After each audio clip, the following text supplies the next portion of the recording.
Dr. Viraj Kumar, a guest, is highly accomplished individual who brings a wealth of knowledge and experience to this FDP. Dr. Viraj Kumar is a visiting professor at Kotak-IISc AIML Center at Indian Institute of Science, Bangalore. He completed his PhD in 2007 in computer science and later taught at the University of Illinois at Urban Campaign, where he was awarded Prof Award for Excellence in Undergraduate Education in 2011. Dr. Viraj Kumar, his primary research areas are in educational technology and computer science education, with emphasis in India-specific challenges. He serves as an elected member of Association for Computing Machinery, India Council 2021-24, and chairs its Educational Initiatives Committee. He has contributed to development of a revised All India Council of Technical Education Computer Science curriculum as well as international curriculum. Previously, he has served as a consultant to Kasturi Ranjan Committee for drafting the National Education Policy and Ministry of Education Committee creating national circular frameworks. At EIISc, Viraj serves experiments with novel forms of assessment in undergraduate and postgraduate courses. At present, his work explores responses to advances in ML, assisted code generation techniques such as GitHub Choppella. In addition, he conducts outreach programs for training his school mathematics teachers and computer science faculties in education. For school teachers, his recent efforts include integrating computational thinking into IISc's training programs at Choppella. For faculties, he contributed the steering committee members and post lead to Indraprastha Institute of Information Technology Delhi program, and also offers short duration training programs at IISc. Thank you. Thank you for that introduction. Please join me in welcoming our distinguished guest, Thank Dr. you. Viraj Kumar. Oh, thank you. Now, Ms. Vandana Naik, the Thank you. program coordinator of Thank you this so much. FDP. Thank you. I'd just like to add Yeah. long list so if you find time somewhere, since you have worked with NEP framing at that level, and also you have been involved in curriculum design. So, and many of our faculty sitting here are also involved in UOS.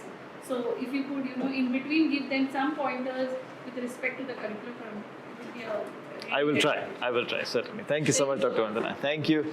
Thank you all. Real pleasure being here. So I want to thank Directorate Higher Education and Goa State Higher Education Council for having this. I actually told Dr. Vandana first, I said, can I be on day one? And then something happened, I couldn't come on day one. And now I have a very hard act to follow because you've all had Professor N.S. Kumar yesterday. And so your standards are really high. And I'm going to struggle to live up to this. Okay, so I will do my best. I also want to say that this is, sorry. I refute your statement. You can't refute my statement. They will refute my statement if they feel necessary. I don't think they will. So I want to say that this is some follow-up thoughts. I gave a similar workshop last month. We presented this. This is a joint work with my colleague. I presented this in Toronto, Canada. And, I went to Toronto and I was hoping we would get a good audience. One participant. So I went all the way to Canada to meet one participant. However, that one participant was someone who I knew from several years ago, and he and I have decided to work together on this. So I was like, kuch to hua, I went all the way there. I got some research collaboration. This is so nice to see a full house. And I really hope some of us can work together on this. Okay, I think this is interesting. So let me explain what it is. I'll speak in, thank you, in three parts. So firstly, what are these refute questions? Why are we interested in these things, and especially now? Second, I'll talk about what they are. I'll talk about the form in which I had originally proposed them in 2021. And by the way, when I say I had originally proposed them, I've spoken to many computing educators who said, we do that. What is so new about these refute questions? I ask these questions, and my only response to that is, I know. The thing is, I couldn't see it named as a type of question in the research literature, and unless we name it, we can't talk about it. We don't know if we're talking about the same thing. So I don't claim any big insight. You'll see this. I'm sure some of you will say, yeah. I also ask refute questions. I've been doing this for a long time. I get this reaction all the time. I think it's useful for us to name this type of question and then have conversations around it. Right? So I'll tell you how I thought about them in the original sense, and I don't think that's the right sense. So what is the new form? And then the part which I will require your cooperation and also the Wi-Fi's cooperation. We are going to do hands-on, and most of our time is going to be on the hands-on, okay? Because I think I can sit here and talk blah, blah, blah, and you really won't get the sense of what these are and how useful they are, okay? So we have prepared some questions for you to do. We're all friends here. We will work on solving it. But I think the hands-on part of it is really what you should try and take out of it, okay? And all the links in the slides also I will share with Dr. Vandana to disseminate to all of you, okay? So don't feel like you have to write a lot, because I'll share these with all of you, okay? Okay.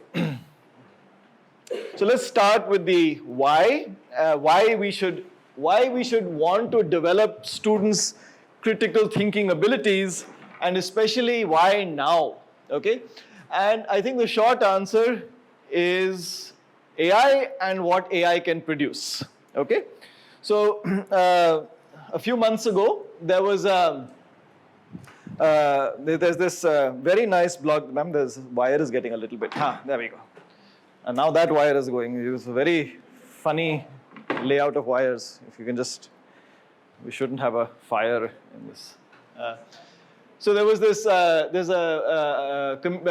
communications of the ACM. They put out this magazine, and there's an author by the name of Gary Marcus who says this AI is a little bit like that Jurassic Park movie, right? Where the dinosaurs, it's all very nice when your scientists are creating all these dinosaurs, but then when the dinosaurs escape, then, that's the end of us kind of thing, right? So they're saying this is almost like a Jurassic Park moment. And to deal with this Jurassic Park moment, the author has 4 suggestions. I don't like any of them. I don't think censoring is a good idea in general. And anyway, you can read the whole article if you're interested, but I'm particularly interested in point number 1, this part. The author said, in order to deal with all this AI-generated content, we need to be able to censor content that is misleading. Who's going to decide which is misleading? Right? Who's going to make that decision? Somebody, meaning our students, have to develop an ability, forget as programmers, as citizens of the 21st century. You are reading some content. It could be content posted on WhatsApp. It could be content posted in a programming forum. It doesn't matter. Your student has to be able to look at it and say, this makes sense, this doesn't make sense. Right? Even if you decide that you want to later on say, no, this is not right, we should censor it. Even if you decide that that's the right thing to do, fine. But who is going to decide that? Who is going to develop our students' ability to say what is right and what is wrong? And my big concern with these tools is that sometimes they produce content that is so beautifully written. It looks right. So my first question to you is, I'm going to ask you a very tough question. How many of you have not heard of ChatGPT? It's a very tough question. How many of you have not heard of ChatGPT? Good. Let me make the question a little easier. How many of you have not used ChatGPT? Okay. So please try it. Okay? NSK, was your hand raised? You have not tried ChatGPT?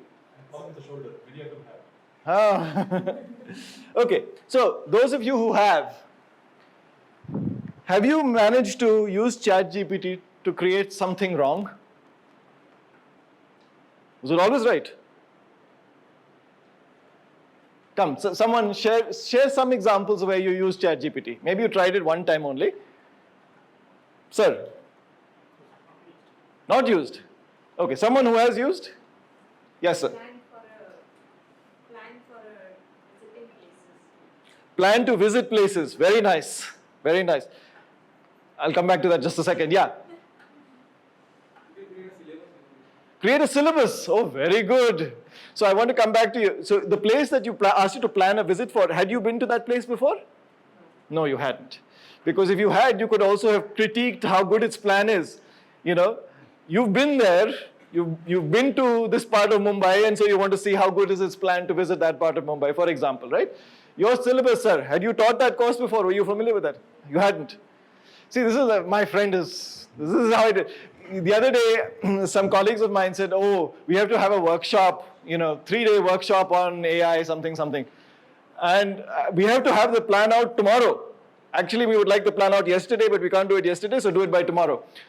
So I'm like, oh God, now I have to make the plan. ChatGPT, right? Design a 3-day workshop for this. It produced a thing, right? Your syllabus, did you copy-paste exactly its suggestion? No. You changed it. But would you agree that it did a pretty good first draft? Pretty good first draft. And it takes expertise to know that this is not exactly what I want, or maybe even that is wrong, right?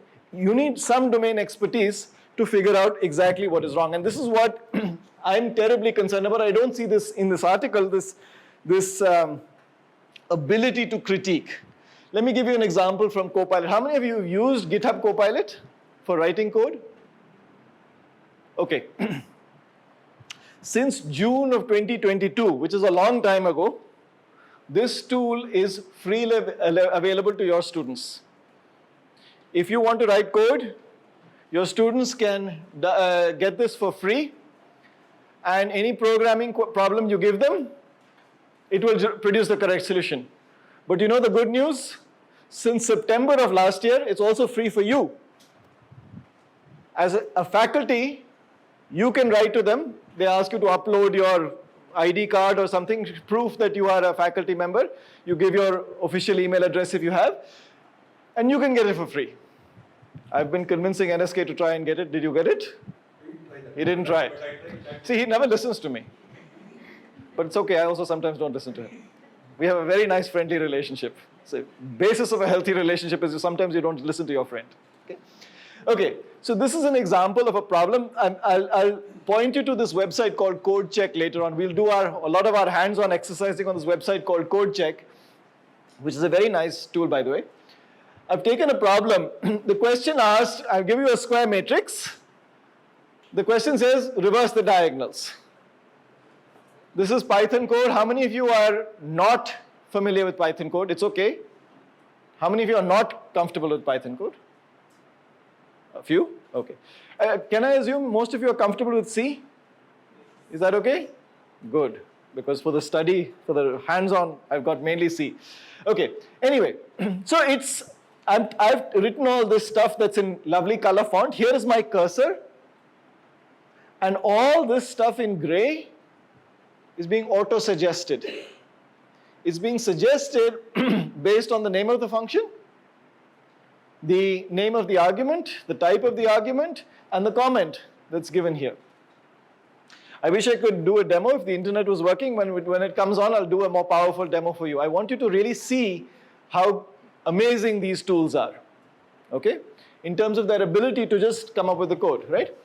Those of you who know Python, if you can understand what I'm trying to ask in the question, I'm taking this square matrix, I want to reverse the diagonals. I want to take this diagonal and do this, and I want to take this diagonal and do that. Is this doing the right thing?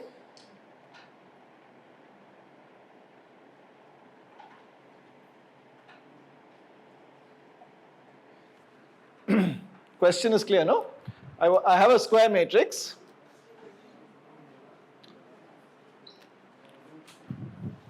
I have a square matrix and a working pen. And I want to take the diagonals and I want to reverse it. And I want to take this diagonal and I want to reverse it. Is it going to work? No?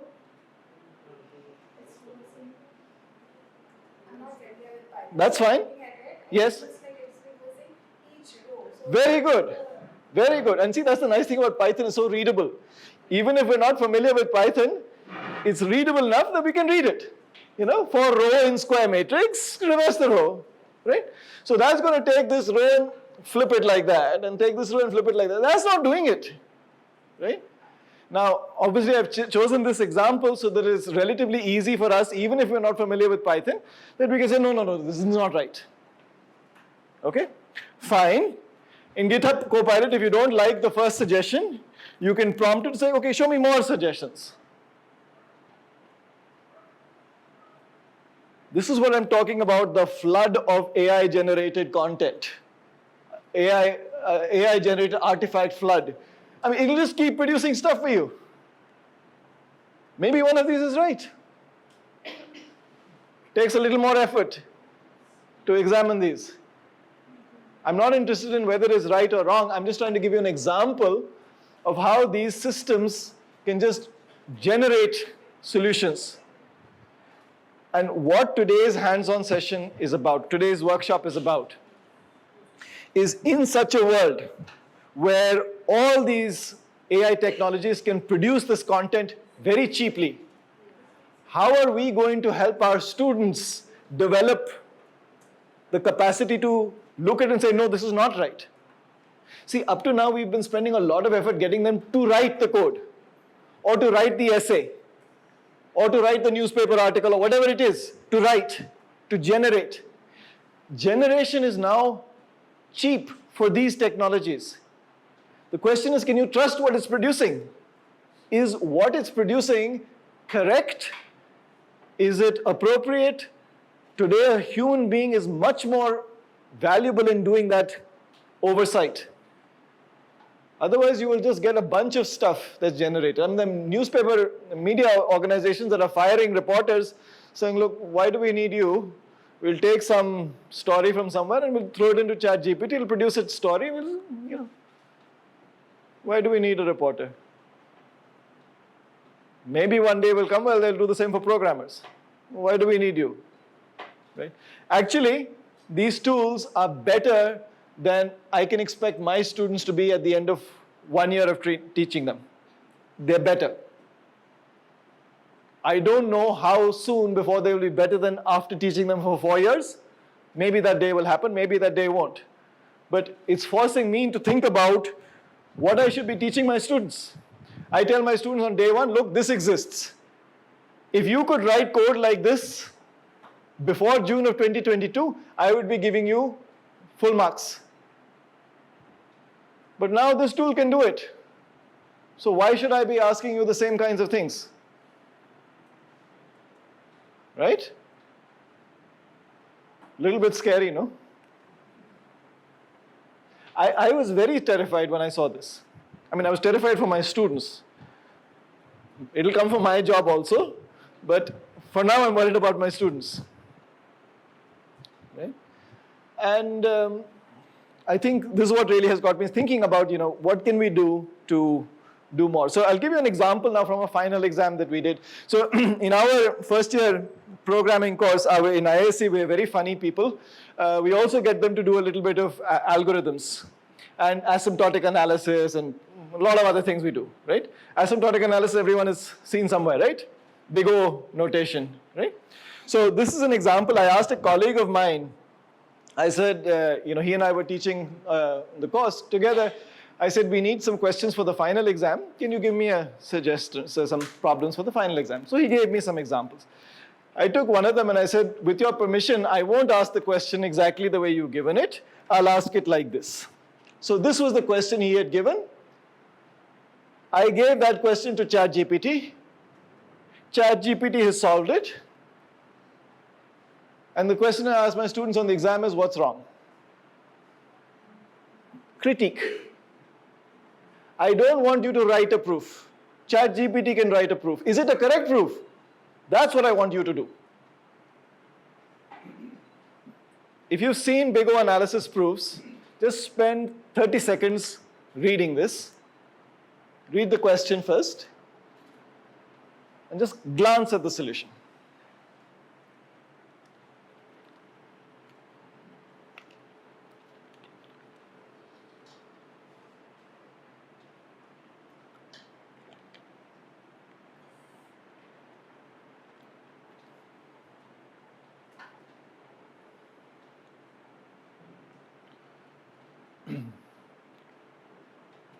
So if you've seen these kinds of proofs before, you will immediately recognize that this is exactly how you would start the proof. From the definition of big O, this happens. Big A, there's for all n, there is a constant, etc., etc. All this is exactly very standard, right? You have to show finally something, so all this is exactly how you would say, so this is what we wanted to prove. So it's like a burger where the top hissa and the bottom hissa are perfect. Question mark is in the middle. What is in this burger? And this is what I asked the students to look at. I asked them, tell me what's wrong and fix the proof. Fix the proof meaning if you think that lines 1, 2, 3, I numbered the lines in the version of the exam. I said if you think those lines are fine, don't touch them. Just tell me which line is wrong or which lines are wrong, just write that part. I don't want my student to be writing a full proof because writing full things is maybe not a skill I want them to have. I want them to be able to look at something and say, no, this is wrong and this is how it should be. Use the knowledge that we have tried to give you to do critique of this. If you're interested, you can look at this. I mean, I'm not going to spend too much time on it. There's a bug over there. Okay? When you see the proof later on, you can try and find it yourself. Okay? Okay. So there's a video also that I shared the link to. You may want to watch it. This was, again, from a few months ago. Sam Altman, who's the CEO of OpenAI, the company behind all these GPT revolution. And in this interview, they ask him, where do you see these technologies progressing? What do you think is going to happen next? And he said, I'll start with the higher certainty things. These technologies are based on these large language models.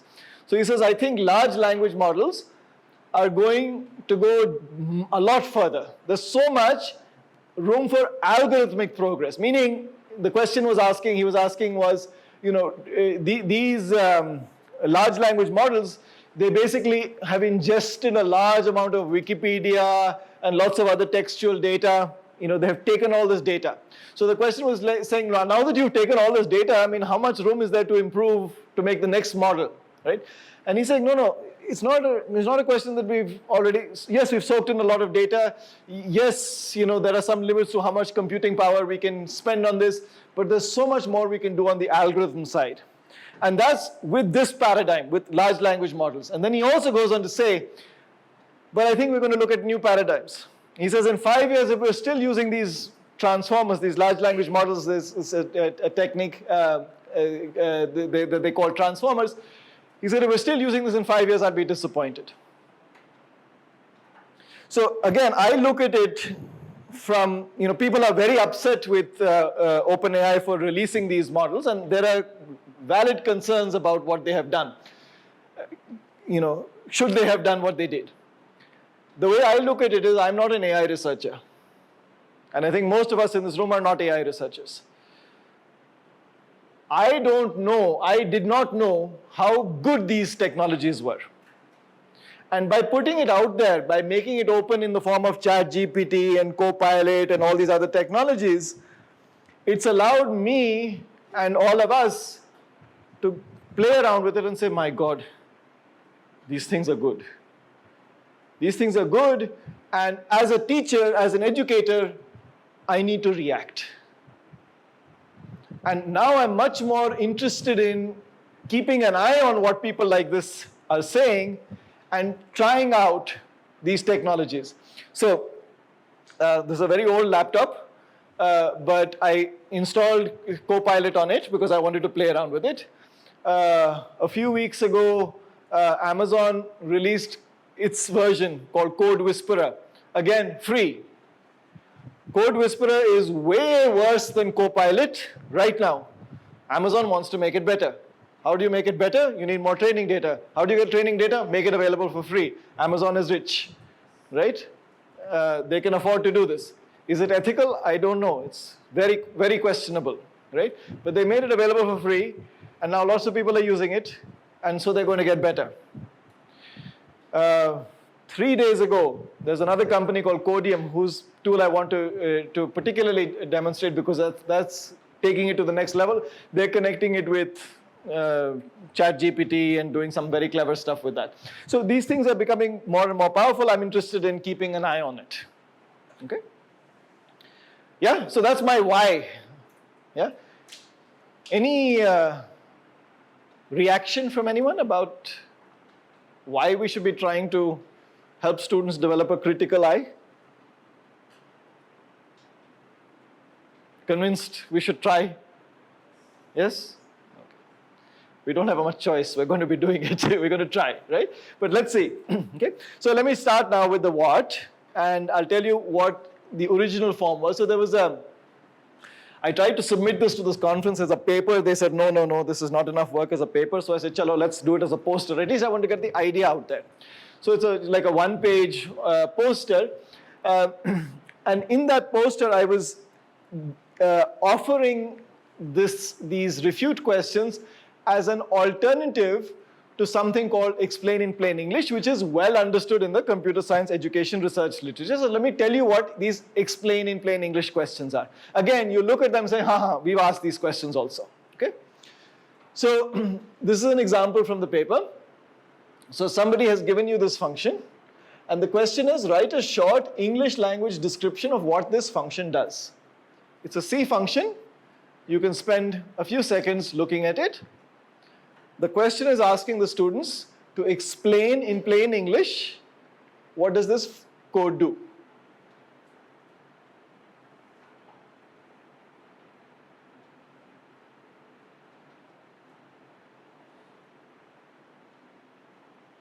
I think it's Java code or something, maybe not C.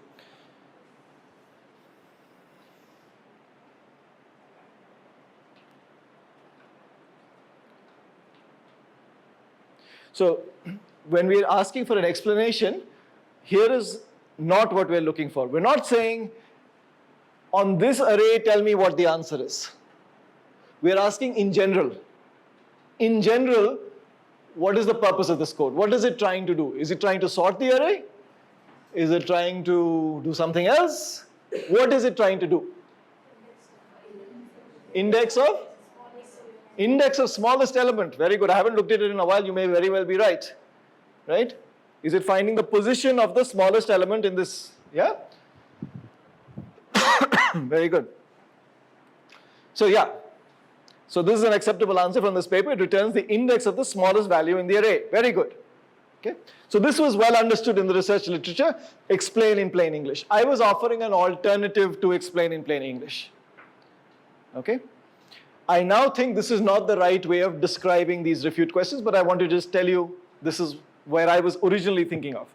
So what I said is, look, we all teach in India, which is linguistically very diverse. We all have students who we know are brilliant, but they can't explain in plain English.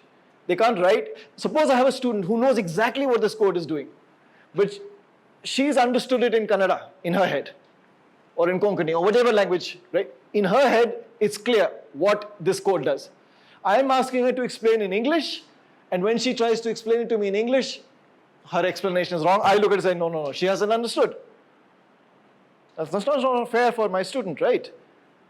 I want to give my student credit for what she knows. So I was saying, look, I know writing is hard, reading is also hard, but hopefully reading is easier than writing. So can't we ask the question like this? I'm going to basically ask a multiple choice question. I'm going to say, there's a piece of code. choose one option in the multiple choices. I'm going to show you the multiple choices in a second. Choose one option that precisely explains what this function does. So I'm telling you suggested explanations. For every other option, meaning out of all the choices I'm giving you, one is correct. For all the wrong ones, provide an input for which the function's value is inconsistent with this option, meaning it doesn't do that. We want to refute that explanation. We want to say, no, no, it doesn't do that, and here's why. Here's why it doesn't. On this array, it doesn't do what you're telling me. So let me give you the options now. The options are, one of them is what you want. It returns the minimum integer in the given array. It doesn't. It returns the position of the minimum. So this is wrong.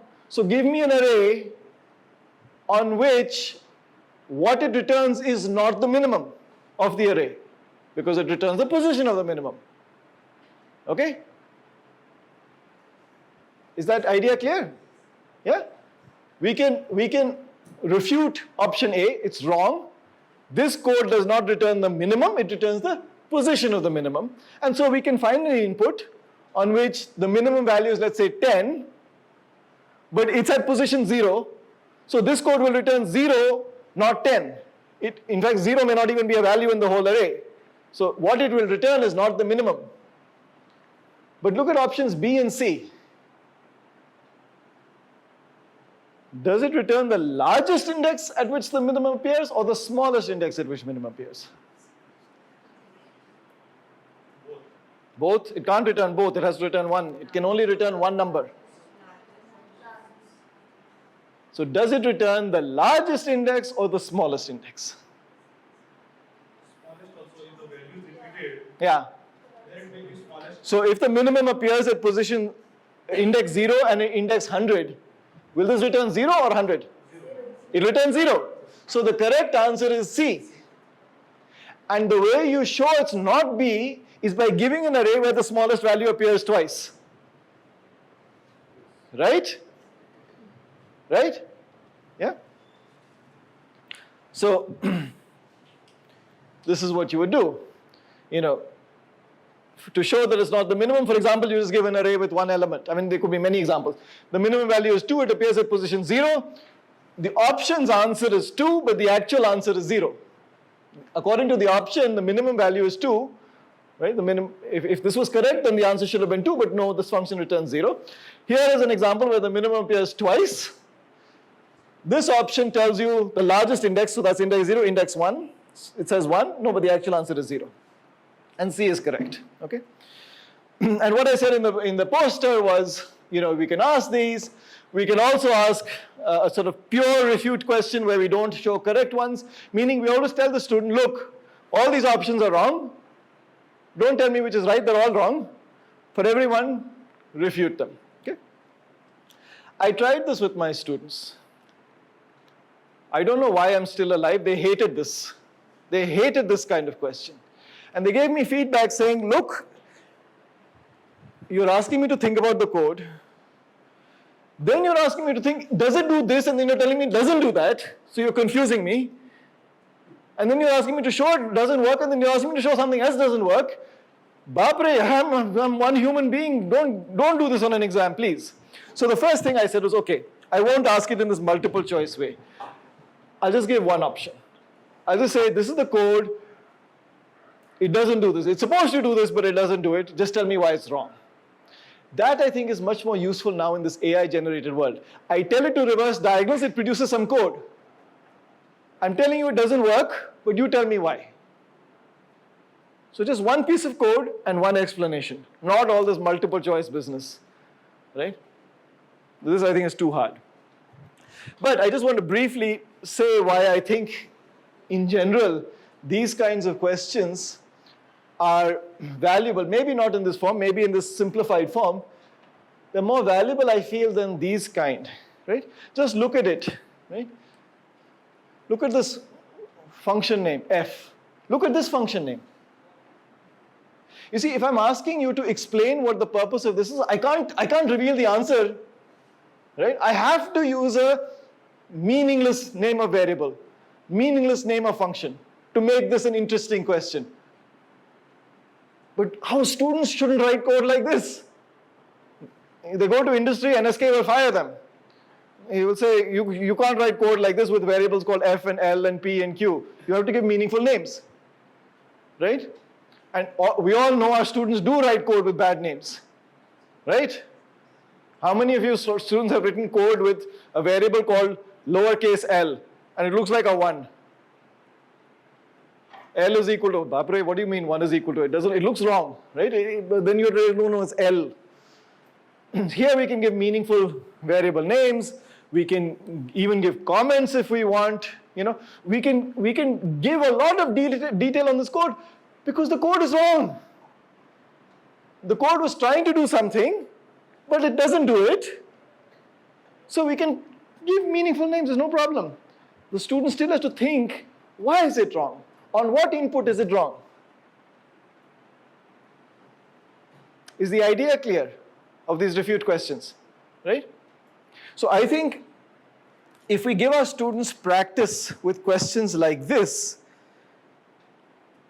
and we also give them examples where Copilot and all these other tools sometimes make mistakes, they won't get into the habit of thinking this is always right. Because what you will find and what they will find is that for many problems, it is right. It does work. Dr. Vandana is going to be posting, maybe she already has, this link to a talk that's happening at 7:30 today.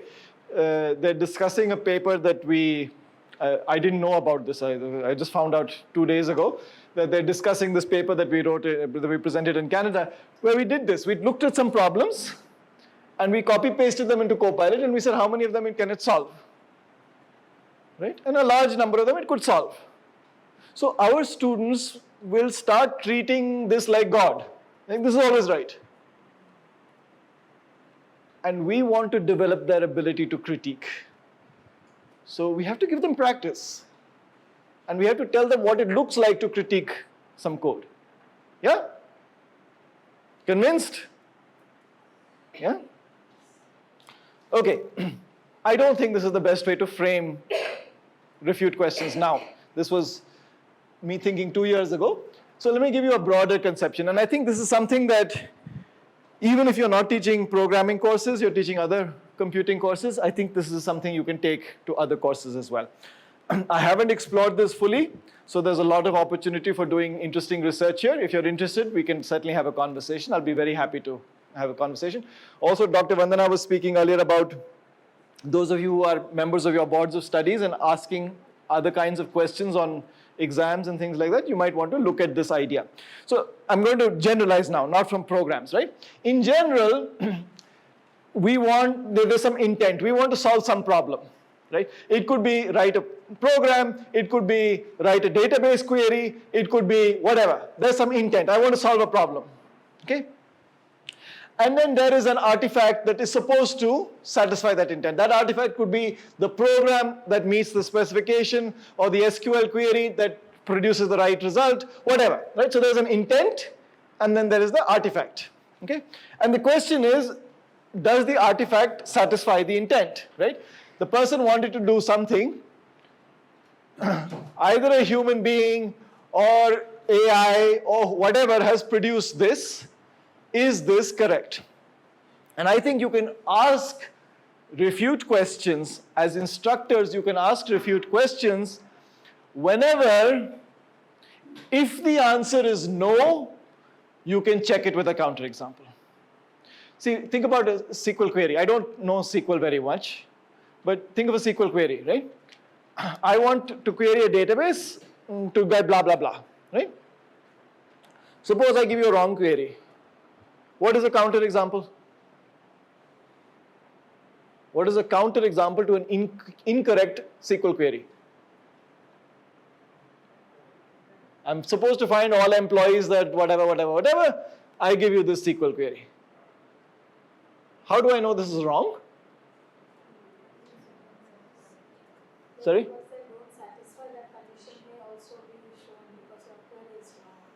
Right, so how would you show, how would you prove that the query is wrong? The result of the query on a database. So you make a little database, maybe with 2 rows, and this one selects both rows where you only wanted the first row, for example, or it selects neither row whereas you wanted one of the rows, or it selects the wrong row, whatever, right? So you can easily come up with a counterexample and you can validate that, yeah, on that counterexample, this is a wrong query, right? If I'm doing some theory of computing and I want to know, is this a right regular expression or a DFA or a PDA or whatever it is, right? For this language, there's the intent, which is the language, there is the PDA or the DFA or whatever it is. I want to find an input on which it doesn't produce the right answer. It either accepts, but it should not accept, or the other way around, right? So if you can do this, right? If the answer is yes, that requires a proof, and that's difficult. So I'm not going to deal with that, right? So I think this is the concept. So I think you can think about where else can you do this? You know, how is the intent expressed? What are the artifacts? What is the counterexample? And can you check it easily, right? So please do consider, especially as Dr. Vandana was saying, if you are thinking about other types of questions that go deeper. Bloom's taxonomy level, these questions are at least at level 4. At least they're analyze, right? So it becomes challenging for students if they've never had practice, so we give them practice. And it becomes very easy to grade. I'll give you examples later on. Okay?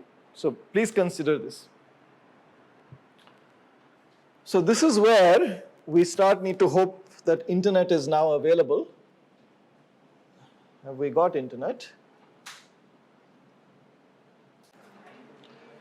Okay, we'll go as far as we can, but I really want to show you what these refute questions now look like. And so I have a couple of problems for you for which I need the internet. Okay, I want you to also try it out, right? So we'll talk about how to evaluate them. Very briefly at the end, we'll talk a little bit about creating them in the context of an exam question. So I'm trying to think about the following question. I'm going to give my students a refute question, maybe on a written exam, but first let's think about it in the context of a lab, programming lab, okay? I think it's useful to do this in that context as well. So my student is solving one of these problems. So what is a refute question going to look like, right? We'll give them some buggy function. We'll say, this function is supposed to do something like find the position of the minimum, all right? But it actually does something else, right? So it's buggy. We want our student to give an input to that function. The input could be maybe an array or something like that. We also want the student to read the question, and on the basis of the question, they should say, okay, for that input, what is the expected answer? What should the correct answer be for this input? Okay? Remember, they can't just run the input on the code because the code is buggy. So if they run the input on the code and get an answer, that's not necessarily the correct answer. So they have to think independently, independent of the code, just on the basis of the question, for this input, what should the answer be? Fine? And of course, this expected answer, in order to show that the code is wrong, this expected answer should not be the same as the actual answer that the function is producing, the code is producing. Right? The code is returning 3, but the expected answer is 2, so we know the code is wrong. Agreed? Yeah? So, I'm going to show you a little flow chart, and when we are evaluating a student, saying how well has a student answered this question, we can ask 3 questions, all of which have a yes/no answer, and we get basically like a flow chart. So the first question we ask is the input okay? Because if the input is not okay, it means that the student may not have understood what the set of valid inputs are. Right? For example, I say the input is a positive number, and the student has given the input 0. 0 is not a positive number. Positive means more than 0. So you cannot give 0, it's not a valid input. So we want our students to understand the problem statement which defines the input space, the student may need help understanding the input space. Right? So if they have not given a valid input, we say, look, the input is saying, according to the question, that's not a valid input. But suppose the input is okay. Then we say, okay, for that valid input, they have given an expected answer. Is the expected answer okay? Right? Remember, we know the correct answer. We have given them a buggy solution. We know the right answer. We can run it on the correct solution and say, is the expected answer okay? If the expected answer is not okay, we can say that maybe the student has misunderstood the question. Right? Suppose, for example, the student thought that the question is asking for the position, the first index of the minimum. But actually we're asking for the last index of the minimum. So the student gives an array 0, 0 and says the correct answer is index 0. No, the correct answer is index 1. So the student's expected answer is not okay, and the student may not have understood the question clearly. Right? By the way, this I think is a very common reason why students may produce the wrong answer when they ask them to write the code. And it's also one of the reasons why AI may produce the wrong answer. It may misunderstand the question. So it's producing the right answer to the wrong question. Okay? So we want to be able to figure this out. And the third possibility is, okay, input is okay, the expected answer is okay, but is it really a counterexample? Maybe on that input, the actual answer is exactly the same as the expected answer. So if the actual is equal to the expected answer, that means our student has failed to find a counterexample. And one reason that could happen is maybe they haven't explored the input space well enough. They haven't considered, what if the string is empty? What if the number is negative? You know, corner cases, that could be one thing, right? What if the list has duplicate elements? They haven't considered that possibility, right? So they can't find a counterexample. Every input they try, the expected answer is exactly the same as the actual answer. Okay? There's another possibility here, but you won't see it in a lab setting so much. The other possibility is, if you do it on an exam, on a written exam, you say, here's a code, give me an input on which the answer is wrong. The student doesn't have a computer in front of them. So on that input, they're going to manually trace. They could make a mistake there.